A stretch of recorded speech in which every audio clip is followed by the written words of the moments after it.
Ini dia lagi. Putaran ceramah lagi kepada Israel tentang menahan diri.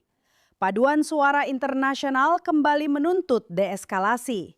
Upaya lain untuk berpura-pura bahwa jika Israel mau menahan satu serangan lagi, mengabaikan satu misi lagi, mentolerir satu pelanggaran lagi, entah bagaimana perdamaian akan muncul secara ajaib.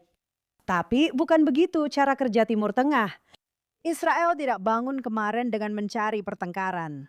Serangan terbaru terjadi setelah Hizbullah sekali lagi melancarkan serangan terhadap Israel, melanggar kesepahaman yang seharusnya mencegah kembalinya perang.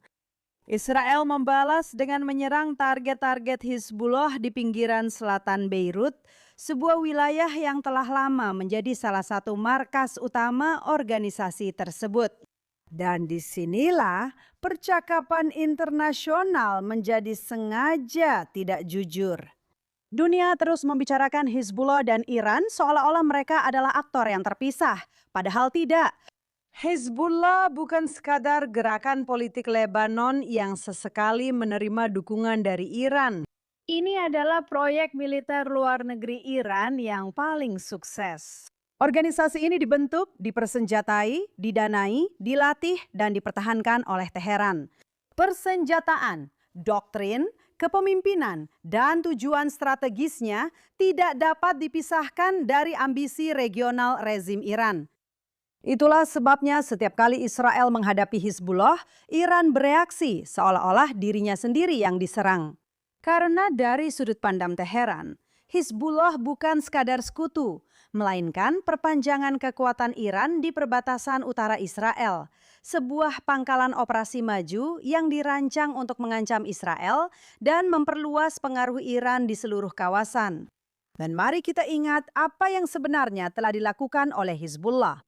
Sejak 8 Oktober 2023, Hizbullah telah meluncurkan lebih dari 17.000 roket rudal dan drone ke arah Israel. Seluruh komunitas di wilayah utara Israel telah dikosongkan. Puluhan ribu warga sipil terpaksa mengungsi dari rumah mereka. Keluarga-keluarga menghabiskan berbulan-bulan berpindah antara tempat perlindungan bom dan akomodasi sementara. Sekolah-sekolah ditutup. Banyak bisnis bangkrut. Anak-anak tumbuh besar dengan bunyi sirene yang terus-menerus. Itu bukan serangan terhadap posisi militer yang terpencil. Itu adalah serangan yang ditujukan kepada komunitas sipil, kota-kota kecil, kota besar, dan keluarga-keluarga yang satu-satunya kesalahan mereka hanyalah tinggal di Israel Utara. Namun entah bagaimana dunia telah terbiasa dengan kenyataan ini.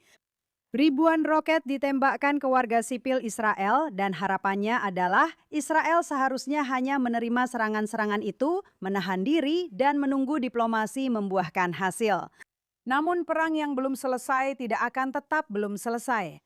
Selama 20 tahun, komunitas internasional mengatakan kepada Israel untuk menerima penumpukan kekuatan militer Hizbullah, menoleransi roket-roket, menoleransi terowongan-terowongan, menoleransi tentara Iran yang secara de facto berada di perbatasan utara kami. Setiap gencatan senjata dipresentasikan sebagai solusi.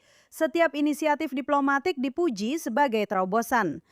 Dan setiap kali Hizbullah menggunakan waktu jeda itu untuk mempersenjatai diri kembali, menyusun ulang kekuatan dan bersiap untuk putaran berikutnya. Itulah pelajaran dari 2 dekade terakhir. Penangkalan hanya berhasil jika pelanggaran memiliki konsekuensi. Sebuah negara berdaulat tidak bisa membiarkan milisi yang didukung Iran menembakkan ribuan roket ke warganya tanpa memberikan respons. Tidak ada negara demokrasi di dunia yang akan menerima kenyataan itu. Tidak ada pemerintah dimanapun yang akan meminta ratusan ribu warganya untuk hidup tanpa batas waktu di bawah ancaman serangan tanpa melakukan apapun terhadap sumber ancaman tersebut. Dan setelah 7 Oktober, Israel memetik pelajaran pahit. Ketika musuh secara terbuka menyatakan niat mereka, sangat berbahaya untuk menganggap mereka hanya menggertak. Tragedinya adalah bahwa semua ini sebenarnya tidak perlu terjadi. Lebanon pantas mendapatkan masa depan tanpa dominasi Hizbullah. Orang-orang Israel pantas hidup tanpa rudal yang diarahkan ke rumah mereka. Wilayah ini pantas mendapatkan kesempatan untuk meraih stabilitas dan kemakmuran. Namun, stabilitas tidak bisa dibangun di atas fiksi bahwa Hizbullah adalah aktor independen, atau bahwa Iran bisa mendanai, mempersenjatai, mengarahkan, dan merayakan tindakan tentara proksi sambil menghindari tanggung jawab atas konsekuensinya. Pilihan hari ini bukan antara perang dan damai.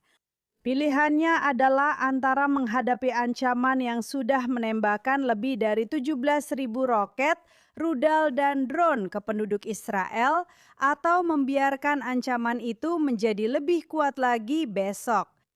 Dan itulah sebabnya, apakah dunia suka atau tidak, Israel percaya bahwa mereka harus menuntaskannya.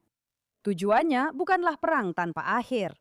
Tujuannya adalah untuk memastikan bahwa warga sipil di Israel Utara akhirnya bisa pulang ke rumah, membangun kembali komunitas mereka, dan hidup tanpa bayang-bayang tentara proksi Iran. Berdiam di perbatasan mereka menunggu kesempatan berikutnya untuk menyerang. Satu-satunya perang yang tampaknya tak berakhir adalah melawan orang Yahudi, dan kami sudah tidak tahan lagi. Oke,